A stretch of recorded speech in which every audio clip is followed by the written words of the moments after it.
Kepada Pak Presiden, kami anak-anak sekolah di Kampung Pantan Benar, Kecamatan Rusuk Antara, Kabupaten Aceh Tengah.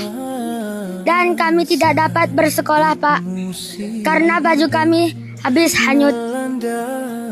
Dan kami pun tidak bisa mengaji dan belajar, Pak, karena mati lampu dan tidak ada akses jalan untuk pergi bersekolah, Pak. Kami sangat merindukan sekolah, Pak. Bermain dengan kawan-kawan, dan kami rindu sekali dengan semua itu, Pak.